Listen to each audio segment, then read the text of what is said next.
Oi, gente, vamos lá. Nos próximos minutos agora eu vou falar um pouquinho com vocês o resumo de um livro que eu acabei de ler agora em novembro de 2022, muito interessante, aqui do pastor John Piper, O Sorriso Escondido de Deus.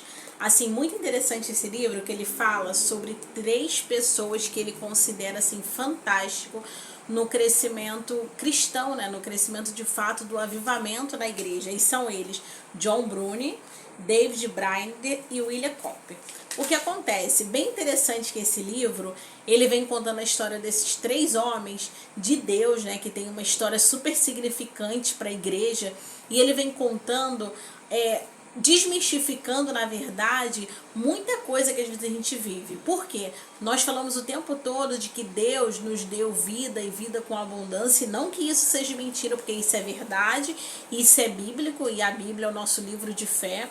Porém, ele também fala sobre um outro lado da moeda. E que outro lado da moeda seria esse? É o lado onde ele diz que Deus também se apropria do sofrimento das pessoas para que através desse sofrimento muitas coisas positivas aconteçam no reino. Então, tão somente a gente vê que a própria Bíblia ela fala lá em Josué: esforça-te e tenha bom ânimo. Deus não está falando para a gente se esforçar porque já era fácil, é porque é necessário se esforçar. Quando Deus fala que a gente não estaria sozinho, é porque em algum momento nós nos sentiríamos sozinhos, e a gente precisaria ter essa certeza absoluta de que nós não estamos sozinhos. Então, ele fala sobre isso. E aí é grande interessante que eu li aqui, por exemplo, quando ele fala do John Brunier. Ele ficou preso durante 12 anos. Ele casou, teve uma filha cega, a sua primeira esposa faleceu, e ele ficou preso porque ele se recusava a não continuar proclamando o evangelho. Ele queria continuar falando, e as pessoas às vezes elas não conseguem entender que através do sofrimento Deus também se apropriou daquilo, tanto que ele escreveu, deixou ótimos registros para que a gente consiga ler e entender. E aí depois nós falamos sobre o David, né? Que ele passou por tantos momentos de solidão, de depressão, de tristezas, mas em todos esses momentos ele começa a falar sobre o fato de que ele buscava e ele queria mais santidade. E a gente vê que coisa linda, que às vezes a pessoa pensa assim, nossa, quando imagine que ele pensasse que Deus não estava com ele, de que Deus não estava ouvindo, e ele começasse a abrir mão de Deus. Muito pelo contrário, todos os sentimentos negativos e opressões que ele teve, ele usou isso para fortificar a sua fé e dizer o quanto ele queria, o quanto ele desejava de que Deus de fato habitasse na vida dele, que a vida dele fosse santa, fosse reta.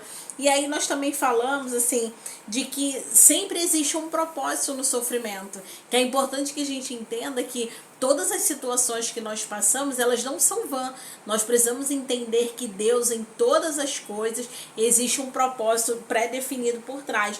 E uma outra coisa bem interessante, quando eu falei sobre o John Brunier, que ele fala, né, em uma das partes do livro, de a importância de nós suportarmos o mal sem nos deixarmos corromper, porque às vezes quando a pessoa suporta o mal, ela acaba se revoltando, achando que Deus tem culpa daquilo, achando que Deus deveria ter a obrigação de libertá-la daquela situação, de livrá-la. Mas a grande verdade é que nós precisamos olhar para o foco de que essa vida aqui ela é passageira, nos aguarda uma vida extraordinária e eterna que Deus está preparando para nós, mas que nós precisamos nos apropriar de todos os momentos e todas as estações da vida para entender que há um propósito por trás disso e que nós podemos sim fazer uso dessa situação para disseminar a palavra de Deus no mundo. Então, que nós possamos considerar as aflições, assim como diz lá em Tiago 1:2, consideramos as aflições um motivo de alegria.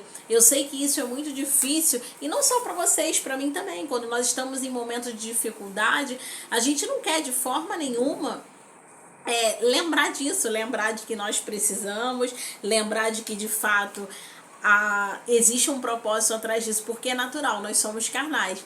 E aí eu quero deixar aqui para vocês a conclusão do livro, que para mim assim foi muito emocionante. É um livro assim que eu vou reler outras vezes, porque vale muito a pena a leitura. Claro que eu não vou dar muitos spoilers aqui, mas leiam. Ele fala sobre 3 pessoas extraordinárias que trouxe a história de vida delas é sobrenatural, que elas conseguiram ultrapassar todas as adversidades para poder continuar sendo fiel a Deus. E na conclusão, olha o que ele diz.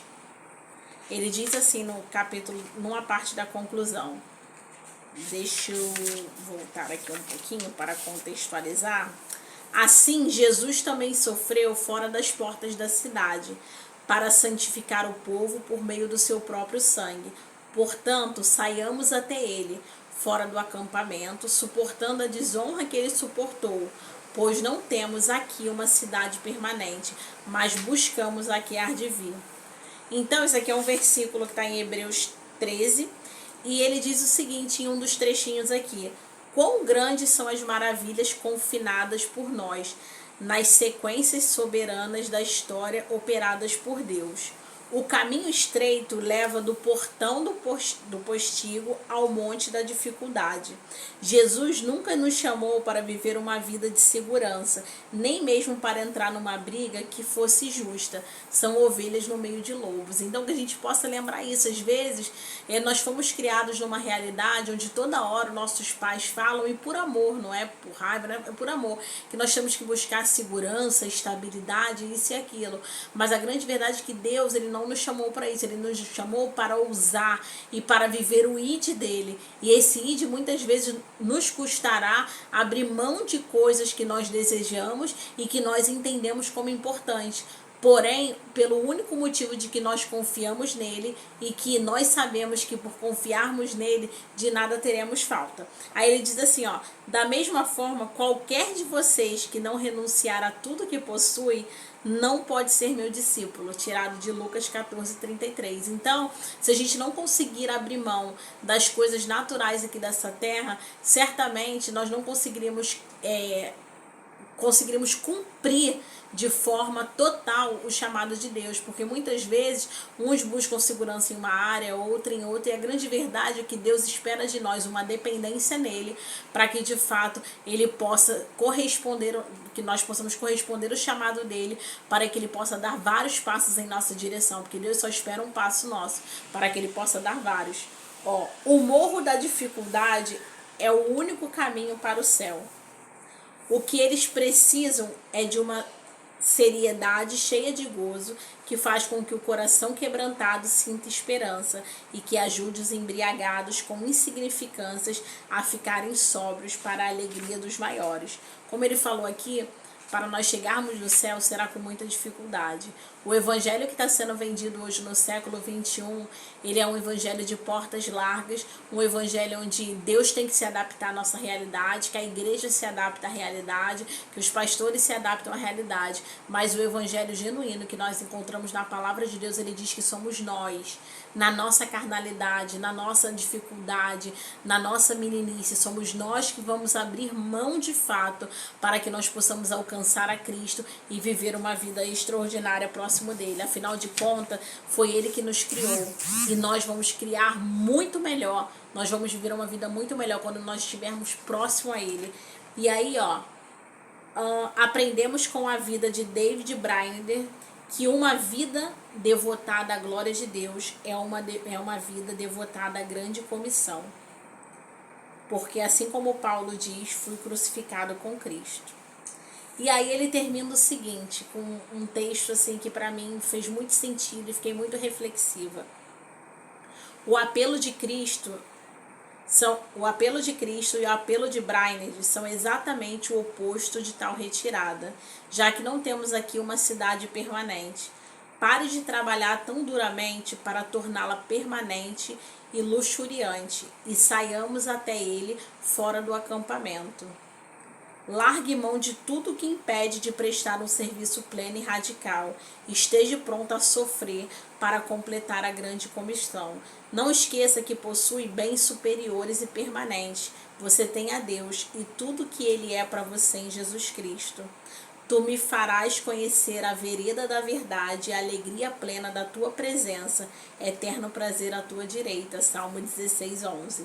O caminho para o gozo eterno em Deus leva para o monte da dificuldade, com adoração profunda e regozijante, para um mundo não alcançado de pecadores que se perderam, onde o arrependimento de uma alma põe os anjos a cantar. Este é o fruto da aflição, que durará para sempre e multiplicará todas as suas alegrias em Cristo. É muito importante que antes de terminar esse vídeo você entenda que Deus ele tem chamados particulares para cada um.